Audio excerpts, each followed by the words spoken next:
नमस्ते। आज हम धर्मवीर भारती जी द्वारा विरचित कनुप्रिया के सृष्टि संकल्प नामक अध्याय के बारे में विचार करेंगे। सृष्टि संकल्प में कनुप्रिया और कनु को प्रकृति और विराट परब्रह्म के रूप में चित्रण किया है।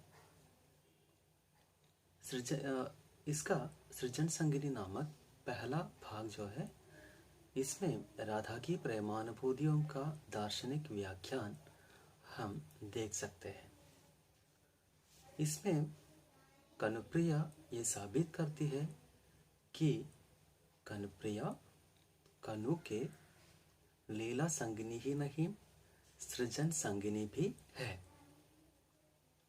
सुनो मेरे प्यार, ये काल की अनंत पगडंडी पर अपनी अनथक यात्रा तय करते हुए सूरज और चंदा बहते हुए अंधड़ गरजते हुए महासागर, चकेरों में नाचती हुई पतियां, धूप में घिले हुए फूल और चांदनी में सरकती हुई नदियां, इनका अंतिम अर्थ आखिर है क्या? प्रकृति का सुंदर वर्णन हम यहाँ देख सकते हैं। कनुप्रिया पूछ रही है, इन प्राकृतिक दृश्यों का अंतिम अर्थ आखिर है क्या? यदि ये सारे सृजन, विनाश, प्रवाह और अविराम जीवन प्रक्रिया का अर्थ केवल ही तुम्हारी इच्छा है, तुम्हारा संकल्प, तो जरा ये तो बताओ मेरे इच्छामय कि तुम्हारी इस इच्छा का, इस संकल्प का अर्थ कौन है?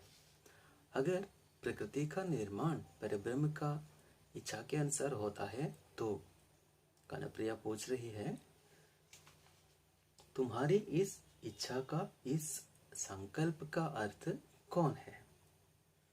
कौन है जिसके लिए तुमने महासागर की उताल भुजाएं फैला दी है?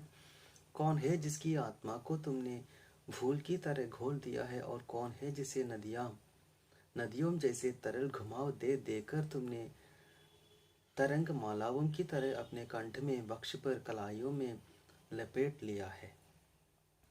इसके उत्तर के रूप में कनुप्रिया बता रही है, वह मैं हूँ मेरे प्रियतम, वह मैं हूँ। सूर्य, चंद्र, महासागर, फल, पतियाम आदि का अर्थ केवल तुम्हारा संकल्प, तुम्हारी इच्छा मात्र है। और तुम्हारे इस संकल्प का, तुम्हारी इच्छा का अर्थ हूँ मैं, केवल मैं।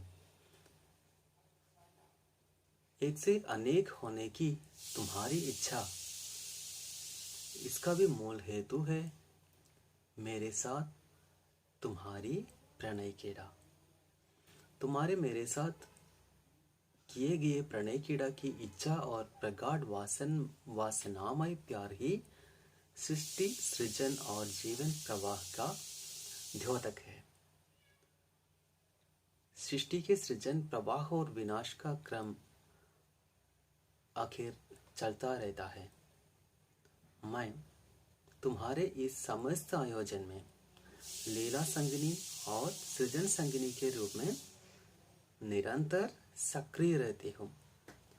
इस तरह कनुप्रिया बता रही है, तुम्हारी संपूर्ण सृष्टि का अर्थ है मात्र तुम्हारी इच्छा, और तुम्हारी संपूर्ण इच्छा का अर्थ हूँ केवल मैं, केवल